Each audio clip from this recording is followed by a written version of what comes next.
Hi guys, today I'm going to do another 5-minute break with you, food for thought maybe. Let's see how it goes.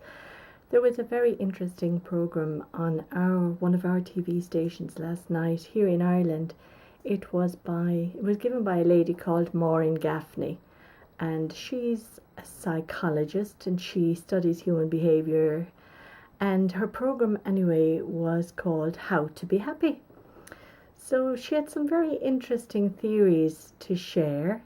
So I said I'd do a little video on it and I'll give you the main points that she referred to, and I'll also put a link to the TV player down below.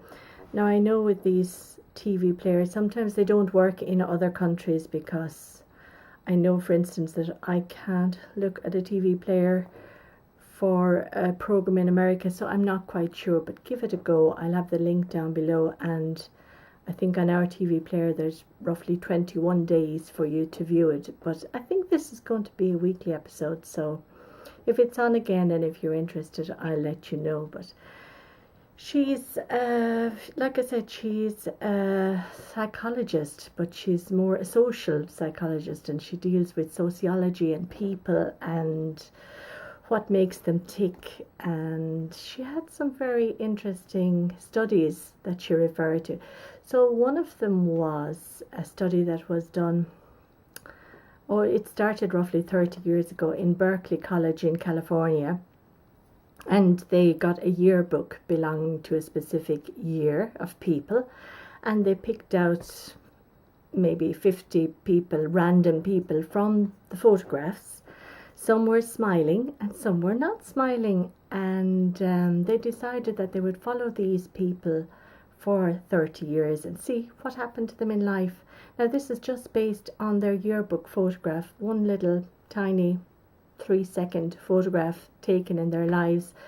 So we got a random kind of selection. They had some women and men were smiling and some were not, some were serious, and I suppose some were smiling a lot. I'm not really sure of the selection, but she produced the results last night. I think the results are actually readily available anyway online, but they checked back with the people when they were 20, and then when they were 42, there was a big gap there for some reason, and again then when they were 52, to see how they'd gotten on in life.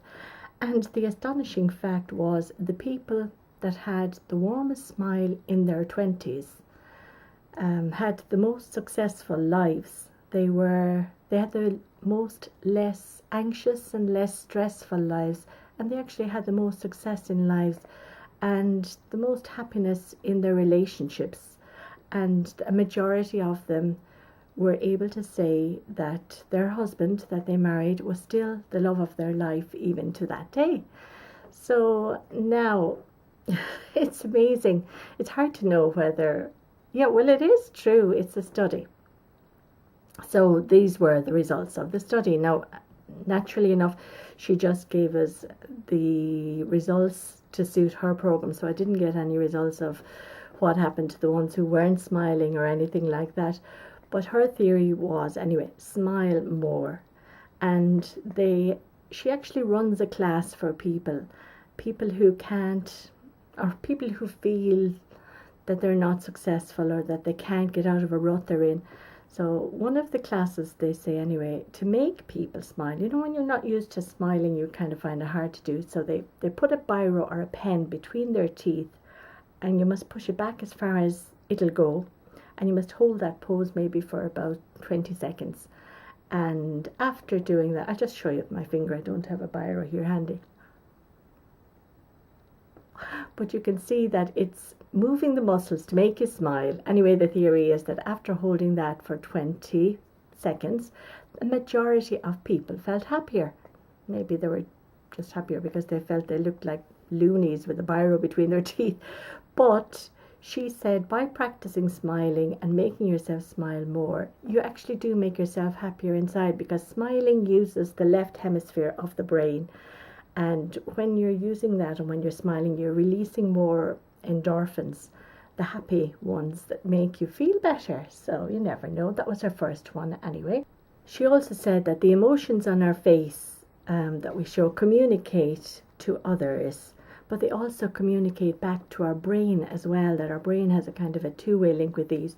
So if we have a smile on our face, well, it's communicating to others that we're happy and we're content with life, but it's also communicating to your brain that, yes, this is good and I'm happy, and that actually regenerates the cycle and makes you more happy.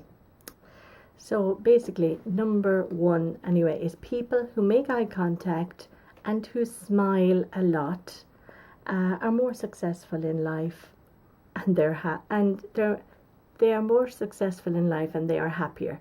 And one point she made was that actually a good smile can be seen from a distance of 200 feet away, and people will sort of zone in on the people who smile.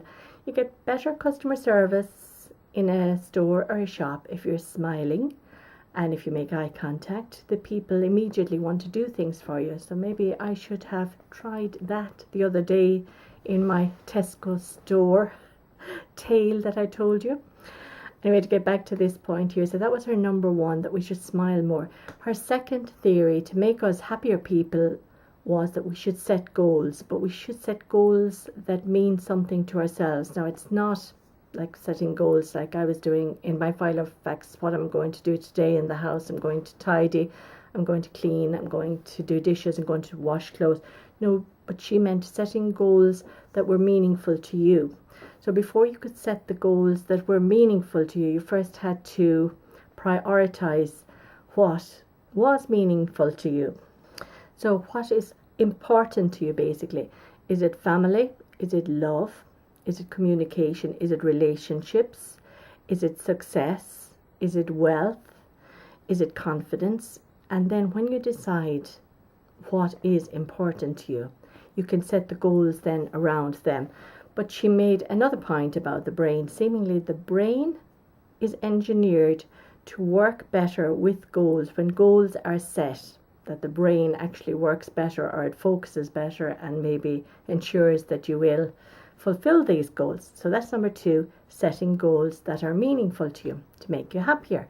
So the other point that she raised was to be optimistic. Now, it is very hard sometimes when people are in the depths of despair and have had terrible tragedies happen to them. How do you be optimistic?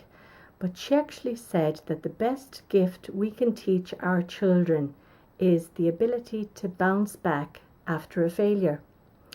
Because she said the optimistic people who can get up and go again and try again and keep trying until they succeed are always happier people.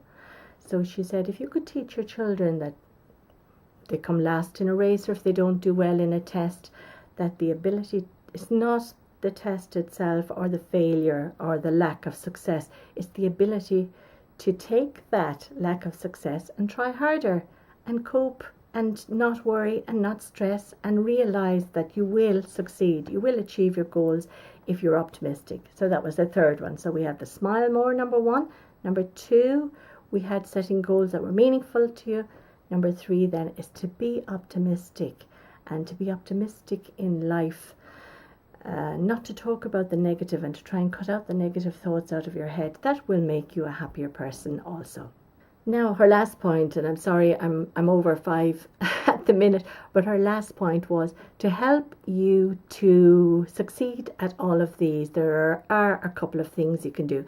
One of the things anyway is that you can meditate, you can think more, you can just stop and think about yourself, think about where you are in life, whether you're happy, whether your family are happy, whether there's anything you can change. Meditation. Another point she made is giving, that it's so good to be a giving person, that there have been studies done, and people who do acts of kindness, I know you've all heard of the random acts of kindness, but people who do acts of kindness, actually it has been proven, live a longer life than others.